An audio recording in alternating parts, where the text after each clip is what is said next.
hay như tụi mà cha và nhẹ tay cho na giờ đi dăm hai lắm tôi với liên quan thầm vui à mẹ cái ta cả mà hai nhẹ chăng tám tao mày của mà là hai trở nhiên của là nên với đi khơi này tại thì giờ chỗ béo bơ tại hang bây giờ dăm hang là hai trở nhiên của khâu khâu hai lắm tao mày thôi cùng ai lăng thôi cùng ai thì tài mạng mày hai là giờ thôi cái giờ đây trở nên như của nên với đi khơi này tại thì giờ hang đến trở nên như của rồi bơ dùng thôi giờ lấy những bố mạng giờ bơ chuẩn bị ra nhỉ mày giờ này cái tài nhiều gì ạ vì tao mày là hoa nhẹ có thể chiều mấy hả thế này nhưng mà cam mày à nhưng mà cam mày làm miệng à ơi cũng nha cũng hai quả môn và hát quả một mày biến hay là nó hát quả một mày có nó mày chấm hòa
bà chơi mày tặng sao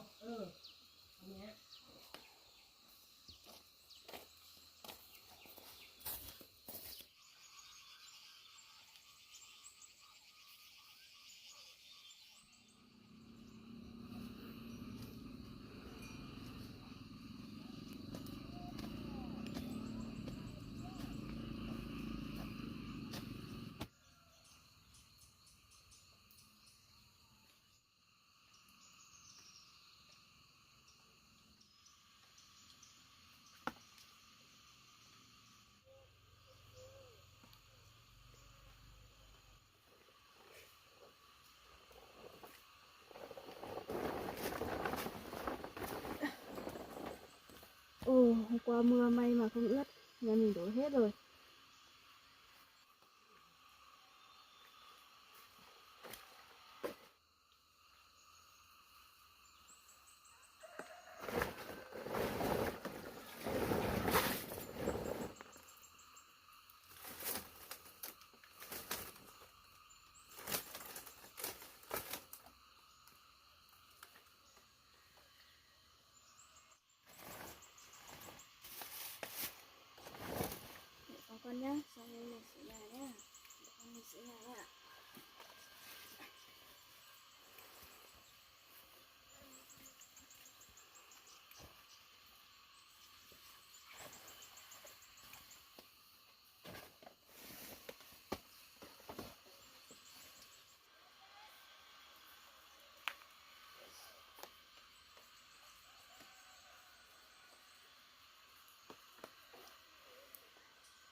Nhà vì sao thế em? Nhà của em tối qua mưa đổ hết rồi anh ạ. Qua hai mẹ con ngủ bạn rơi như này không ướt người à? Có ướt một tí. Đây anh có mấy cái bánh cho hai mẹ con. Để anh hộ sửa lại cái nhà cho. Rồi. Qua anh ở nhà thấy mưa, nghĩ kiểu gì? Cái nhà của hai mẹ con em chắc chắn là sập rồi. Nên anh lên anh thăm nhé, qua xem. Đấy, cái cột chôn lên. Dư bé xuống. Lần này thì không sập được rồi. Thì anh lại lên trên này làm gì à? Không, anh lên thăm nhà hai mẹ con em xem như nào, anh hộ sửa xong lát nữa chắc anh đi về. Vâng. Qua mưa to này hai mẹ con ở đây có sợ không? Có chứ. Hôm qua sập nhà mà có bị làm sao không? Không.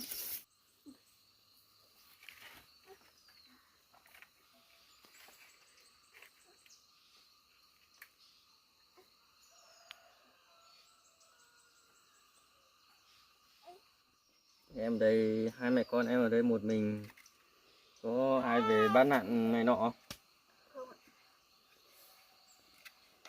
Từ hôm ở đến hôm nay không có ai về à? Không. Cho nào đưa cái góc bạt ra cái góc kia kéo anh đã tìm của anh cái rơi.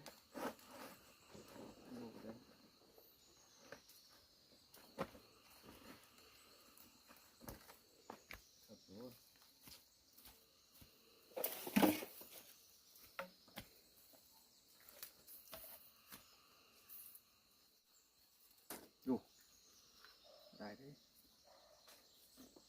Có dao lấy dao cắt ngắn đi.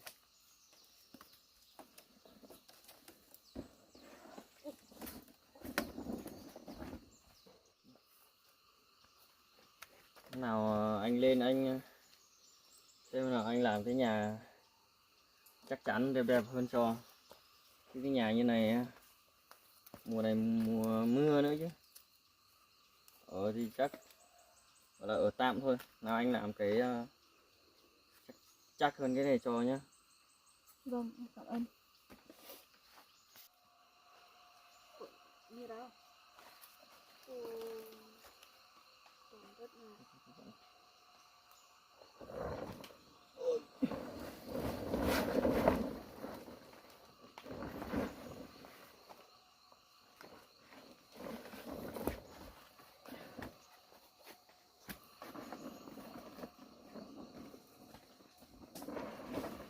Nhấc cái đầu kia lên.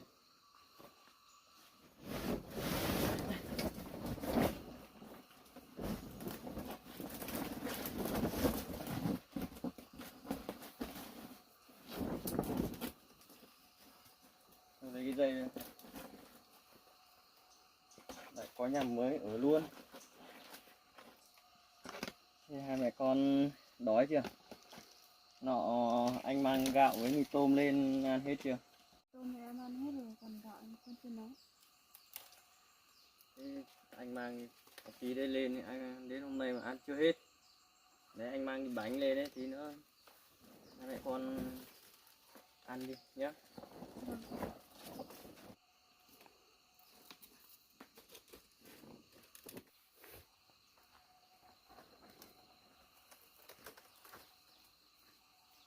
Đẩy cái góc kia lên. Tìm khoanh cái dây đấy.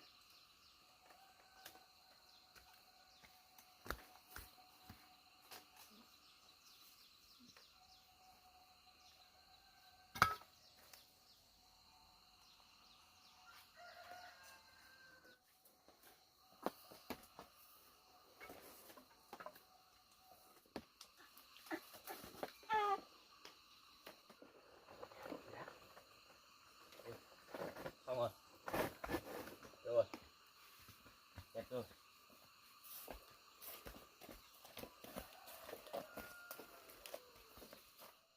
Cái giường ướt như này tối qua hai mẹ con cũng ngủ được à?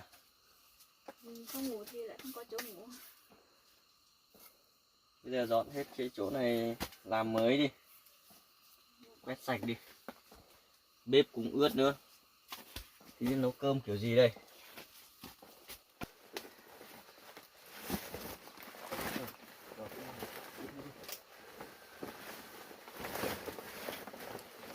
Cái này nát hết rồi. Anh đi lấy lá, hộ em lấy lá giải nhá. Không cần lấy đâu, tí em tắt đi lấy. Cái này nó giải rồi, ướt như này.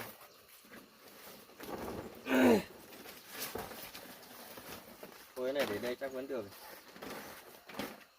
Tạm để tạm. Đi lấy về này. Đấy không. Em đi sửa bếp xem thế nào, nhóm bếp đây đi.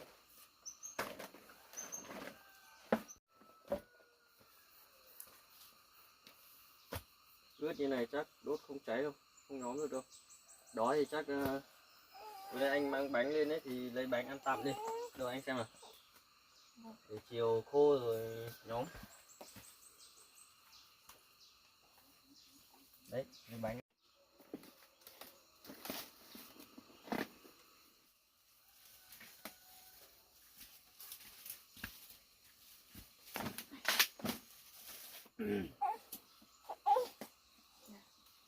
Ba bánh ăn nha.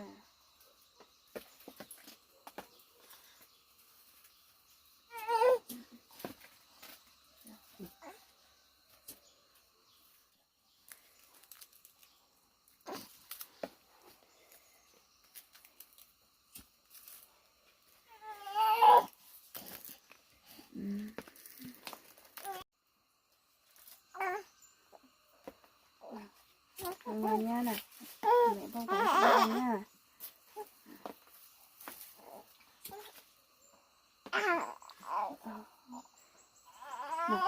Nè, nè. Ăn bánh nhá.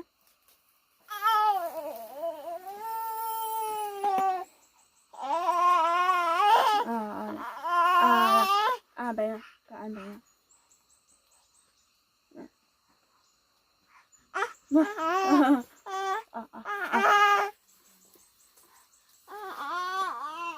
Bánh có ngon không em? Này anh làm nó xong anh mang đi cho em luôn.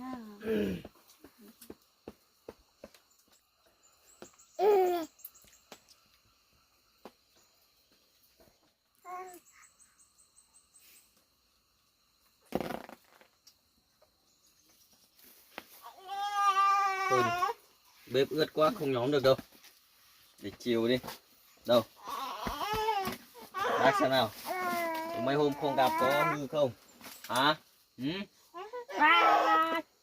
Nào. Quay mặt ra đây xem nào. Mẹ cho bánh ăn tí. Con đói rồi. Nào. Cho xem nào. Cười nào. Nào.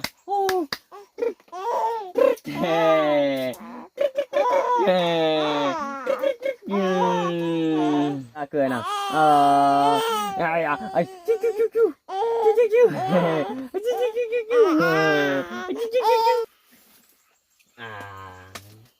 Thế tí nữa có làm gì nữa không? Làm gì thì anh tiện anh ở đây anh hộ làm anh giúp cho. Không, nhờ thế này chắc em không đi làm. Không làm gì đâu. Nó không làm gì chắc anh tí nữa anh về nhà. Vâng. Anh lại đi làm. Nào, ngoan nào. Bác về nhá. Nhá. Chắc con nó đói đấy. Xuống con phi đi. Mưa này, thời tiết xấu này, hai mẹ con ở để ý cẩn thận nhá. Anh về đây. Đây, đấy anh bảo này.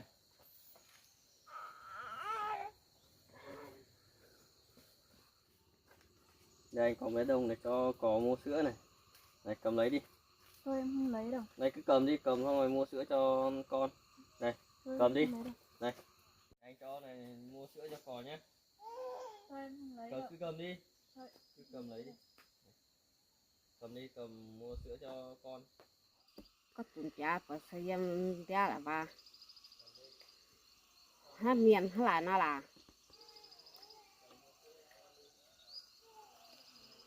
hồ miền bé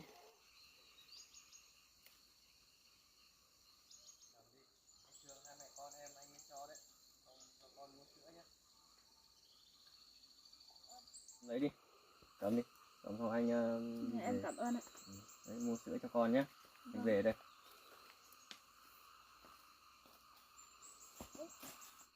Anh về cẩn thận nhá. Ờ.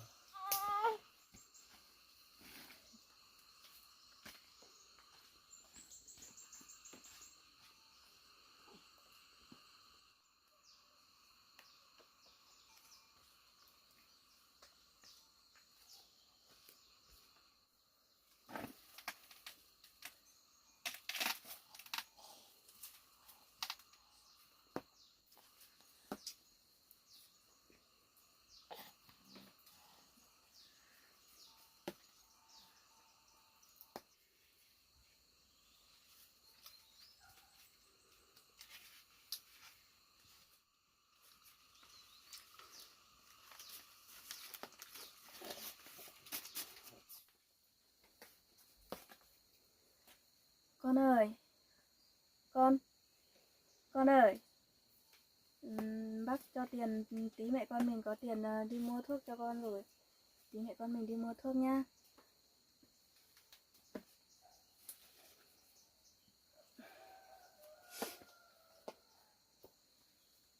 Con ngủ rồi á? Hả? Con ngủ rồi á?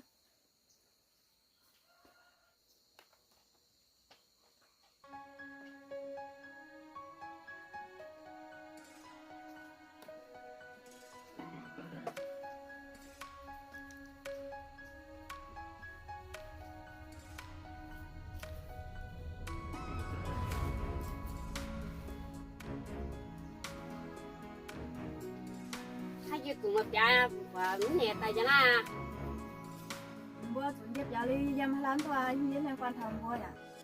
mẹ cái ta cả hai cũng nhẹ à chăng tám tao mày của Mà là hai cháu nhìn bố à? Bữa đi khơi thì tại thì giờ cháu giao bơ tại hang tôi đi dăm ha. Là cháu nhìn bố à? khâu khâu hai lắm tao mày thôi của ai lăng thôi của ai nó thì tài mạng mày hai là Giờ thôi cái giờ đây cháu nhìn của ai nên bữa đi khơi thì tại thì giờ hang đến cháu nhìn của ai rồi? mày là hồ xía là chúng phải còn mà hô trai khâu trai mà còn hô ta tàu thiên tàu tại lại nó Hết gì dăm là cái giờ bữa nó tại nhiều giờ bữa chuẩn bị giờ tại nhiều giờ cái nên ta hỏi nhẹ mày lang miền thôi của ai tám tuổi mày là như bữa chuẩn bị giờ đấy cái giờ ba nó diễn tới mình xe gắn nó tại cái giờ gì giờ này cái gì à? Bữa chuẩn bị giờ đấy những bố mạng bữa chuẩn bị giờ mày của mình tại nhiều giờ vì tao mày là hoa nhẹ có gì chưa mấy nghe thế này nhưng mà các mày à nhưng mà các mày làm miền à cũng như cũng thứ hai của môn nó hát quả một mày pian hay là nó hát quả một mày có không mày chấm hòa mày non non à đấy bữa ăn chuẩn bị giờ giống mà có là mày phải bắt mày mà giờ giống như chắc cái giờ cái này cho mày cháu nó mày cháu nay là tổ bây giờ đi hôm nay anh sẽ cho phép cháu nó mày đào giờ thôi là giờ đâu giờ bữa tổ bây giờ giờ nay giờ nay là mới là chuẩn mới nhiều gì á giờ nay nữa con đào giờ mấy giờ tập ra mày dầm giờ như này thôi nữa như đâu nó cũng giờ mấy giờ giờ mà chỉ biết đấy giờ mấy còn giờ tập thôi là như đâu như mẹ có tài nhiều gì chỉ biết cháu giờ làm ra đâu nhưng mà cao nó có cái thi nha nay là cha lúa con gì lúa con gì mà na nhưng mà cả giờ có quả chứ mấy đồ mày đây chứ mà này giờ ăn côn chứ mà cái mà Iya pun. nhưng mà cái tiệp thiên à nhưng mà cái lô pun nhang phải Được chưa thi nó. Chưa dùng à? tiệp thiên mọi giờ nay pun nhảy tiếp Iya pun nay lúa pun iya iya pun mày. mà hai á nhẹ mày mấy pun nhảy đi mày này Pun iya nay nay này lúa lúa tổ béo bì à iya nay. Iya miệng halal rồi mà đi yếm béo rồi. mà ta có tiếp mày dập Béo bì yếm iya mẹ. Muốn. Iya mày tụi nhếp trái yếm béo rồi. mà hai nhẹ pun nhảy đi pun nhảy này là đi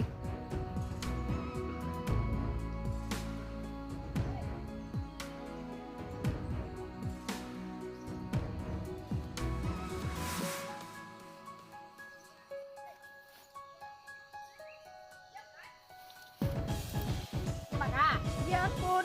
hai cũng pun Iya pun. tiếp Pun mày. tiếp Pun. pun hai Iya pun. phim mà đi kênh mày cái cua bao Mày ghen lé. nhưng mà cả Iya pun rồi. pun Pun. pun mà mày kênh mày cua bao Này cho lúa pun iya pun mày rồi. mà hai anh nhẹ với mạng một tiết thì pun nhàn gì pun mày này Này lúa pun iya từ mày pun. hạt tạp pun mày Hả tao pun nhiều tu. Cần mày hiểu rồi. nhưng mà cả Iya pun rồi. hai pun à Ui. nhưng mà cả Iya pun. pun ông bạn pun kênh cua bao Đây cô kia làm gì đấy? Ui. bạn Cô làm gì đấy? Thả ra. Thả em nó ra. cô lấy tiền của cô mà Tiền này vừa đấy cháu cho mà. Cháu cho em nó mua sữa cho con mà. Đây, lấy tiền của em nó. mày là ai đấy tao nói chuyện của ta liên quan đến mày à Sao liên quan, sao bà làm quá đáng như này? Cháu thấy cháu lên xem như nào thôi chứ. thêm thế nào nghe cô đi mà cái rồi mà Hai mình con nữa kìa. Sao bà lại cướp tiền của em á? đi có cái tuần nữa ạ tuần nước cô nhà đi tiếp Iya pun. Bỏ ra. Bà là một người thì bỏ ra. con cô mà bạn đi kênh với đi tàu luôn mà Iya pun. con luôn Pun. Đâu, thả ra bỏ ra. Đi vào nhà đi. Ra đây, đi vào nhà đi. Bà đi. nhưng mà đã Đi cho. Tôi bảo. Bà một người nhỉ? bà cười cái gì bà cười Cháu cho tiền em nó mua sữa mua thuốc cho con chứ. Bà mình làm người mẹ rồi để ra con gái lại hành hạ như thế à? anh đấy Bà bị điên không đấy? Bà đi về đi.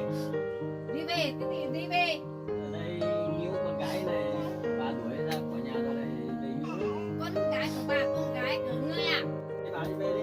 không về đâu Đi. không Bà ở đây níu làm gì? Đuổi con ra khỏi nhà rồi. Bà về mày đi. cẩn thận nhá mai tao lên giết hai người hết mỗi năm bọn luôn á à cho hơi chia tao lo miền Tây có mua ăn tải về tiêm về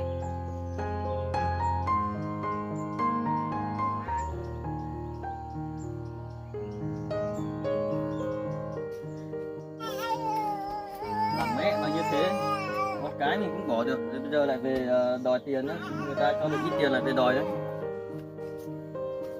Sao không em? Sợ đâu, không phải sợ đâu, anh đuổi bà về rồi. Con cứ bình tĩnh ở đây đi. Nào anh có thời gian anh lên anh làm cái nhà khác cho. Không phải ở đây. Không sao đâu, không sợ đâu. Bà anh đuổi bà về rồi. Bình tĩnh ở đi xong rồi mai anh có thời gian anh chuyển chỗ khác ở bà không biết được. Em sợ Bình tĩnh mai hơn. bà lại lên níu em. Không sao đâu nhỉ, Lấy tiền em bà lại Con nhỉ? lên đòi tiền của em. không sợ đâu. Cái đấy mẹ em từ đâu về anh lại không thấy. Nay em đang ngồi ăn bánh thấy em mẹ về. Về đến nửa đường thôi nghe hai mẹ con em chửi nhau sùm thôi anh lại quay lên thấy mẹ em này với em đang cãi nhau. Anh bóc nốt cái bánh này cho nhé em nhé.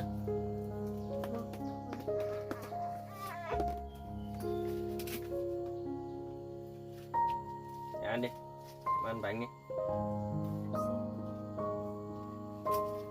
Bình tĩnh nhé, không phải sợ đâu. Nãy anh mà không lên kịp thì không biết mẹ của em chắc để cướp hết tiền, chứ lấy để mua sữa cho con với lại mua thuốc để nọ.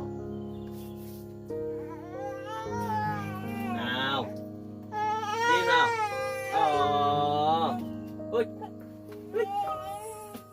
thế nào.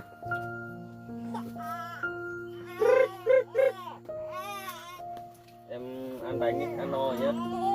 Anh ngồi đây với em một lúc xong rồi tí nữa xem bà có về không. Nếu mà bà không về thì em cứ yên tâm ở lại, anh về. Có gì nếu mà anh rảnh anh lại lên chơi với hai mẹ con em. Vâng.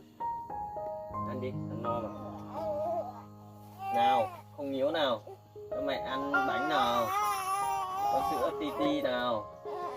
Nào, nhìn về thế nào. Đâu?